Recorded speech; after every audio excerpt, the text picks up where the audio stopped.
ఈరోజు ఉదయం మారేడుమిల్లి అటవీ ప్రాంతంలో టైగర్ జోన్‌కి దగ్గరలో అయితే ఎన్‌కౌంటర్ జరిగింది. ఆ ఎన్‌కౌంటర్‌లో 6గురు మృతి చెందారు. అందులో మావోయిస్టు దళనాయకుడిగా వ్యవహరిస్తున్న హిడ్మా కూడా ఉన్నారు. అయితే దీనికి సంబంధించిన వివరాలు తెలియజేసేందుకు డీజీ మహేష్ చంద్ర మనతో ఉన్నారు. మాట్లాడే ప్రయత్నం చేద్దాం. సార్ చెప్పండి అసలు ఎన్‌కౌంటర్ ఎలా జరిగింది? ఏ సమయంలో జరిగింది? ఈరోజు మార్నింగ్ అరౌండ్ 6:30, 6:40 ఆ టైంలో స్టార్ట్ అయింది. Almost half an hour firing నడిచింది.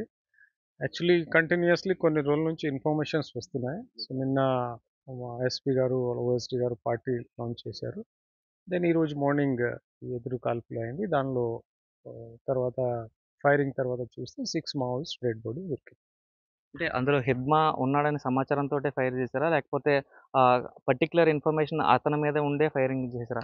ఇన్ఫర్మేషన్ ఈజ్ ఏదో పెద్ద స్థాయి లీడర్స్ కూడా ఈ ఏరియాలో వచ్చారు. అండ్ ఆయన ఇక్కడ వచ్చి ఇక్కడ మూవ్‌మెంట్ స్టార్ట్ చేస్తున్నారు. సో, పర్టిక్యులర్‌లీ హిడ్మా ఉన్నారా అటువంటి లేదా. బట్ పెద్ద స్థాయి నాయకుడు ఉన్నారు. ఆయన కీలక నాయకుడు. ఆ ఇన్ఫర్మేషన్ ఉంది. దాని మీద ఆపరేషన్ లాంచ్ చేయడం జరిగింది. సో, హిడ్మా మీద ఆల్రెడీ ₹1,00,00,000 వరకు ఇప్పటికే ఇది కూడా ఉంది. అయితే దీనికి సంబంధించి ఎన్ని కేసులు ఉండొచ్చు సార్ అసలు ఆయన మీద? నంబర్ ఆఫ్ కేసెస్ అన్‌లిమిటెడ్ ఆయన మీద. బట్ మేజర్ గ్యాస్ట్రిక్ కేసెస్ అంటే అరౌండ్ 26, 28 కేసెస్ నాకు తెలిసే వరకు ఉన్నాయి. బట్ మేబీ మల్టిపుల్ కేసెస్ ఉండవచ్చు. ఎంటైర్ మూవ్‌మెంట్‌లో he has committed lot of atrocities.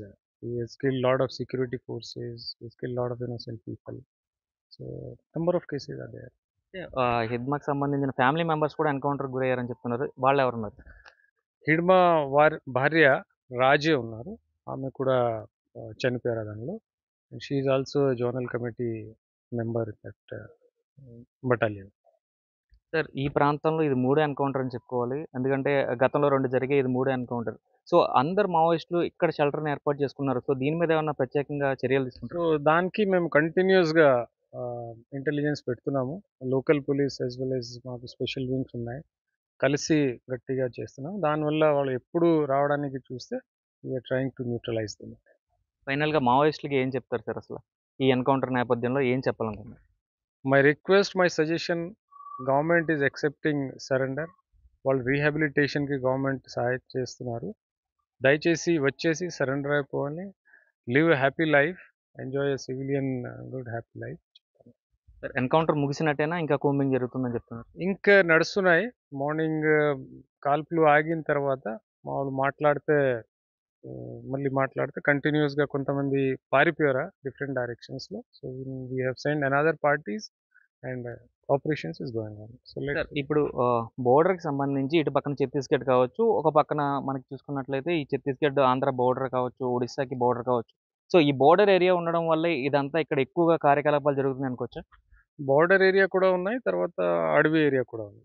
Forest is a thick forest ఉన్నాయి. సో, పాపులేషన్ తక్కువ ఉన్నాయి. సో, వాళ్ళకు షెల్టర్ జోన్ ఈజీగా అనుకోని ఇక్కడ రావడానికి చూస్తారు.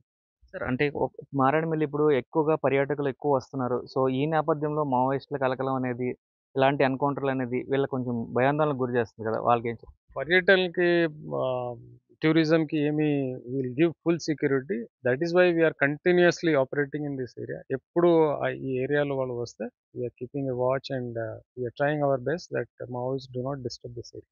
Thank you. ఇది చూసుకున్నట్లయితే ఏదైతే మావోయిస్టుల ఎన్‌కౌంటర్‌కి సంబంధించి ఖచ్చితమైన ఇన్ఫర్మేషన్ ఉంది. 15 రోజుల నుంచి కూడా అబ్జర్వ్ చేసి క్లియర్‌గా అయితే ఫైర్ చేశామంటూ కూడా చెప్తున్న పరిస్థితి కనిపిస్తుంది. ఈ నేపథ్యంలో మావోయిస్టులు పోలీసులకి లొంగిపోవాలంటూ కూడా ప్రభుత్వం వారికి పునరావాసకంగా అయితే కల్పిస్తుందంటూ కూడా చెప్తున్న పరిస్థితులు కనిపిస్తున్నాయి. ఏదేమైనప్పటికీ కూడా ఇలాంటి మావోయిస్టు కార్యకలాపాలను ఎట్టి పరిస్థితుల్లో ఉపేక్షించం. వీరిపై ఉక్కుపాదం మోపుతాం. అదేవిధంగా మారేడుమిల్లి పర్యాటక ప్రాంతంగా అభివృద్ధి చెందుతుంది కాబట్టి వచ్చే పర్యాటకులకి పూర్తి స్థాయి సెక్యూరిటీ అందిస్తామంటూ కూడా డీజే మహేష్ చెప్తున్న పరిస్థితి కనిపిస్తుంది. పూర్తిగా చూసుకున్నట్లయితే ఈ ప్రాంతాన్నంతటి కూడా ఇప్పటికే పోలీసులు పూర్తిగా మోహరించారు. అయితే పోస్ట్‌మార్టం మరికొద్ది సేపట్లోనే పోస్ట్‌మార్టంకి సంబంధించి రంపచోడవరం ఏరియా హాస్పిటల్‌కైతే మృతదేహాలను తీసుకురానున్నట్లుగా ఆయన వెల్లడించారు. ఇది ఇక్కడ పరిస్థితి. కెమెరామెన్ రవితో శంకర్ బిగ్ టీవీ.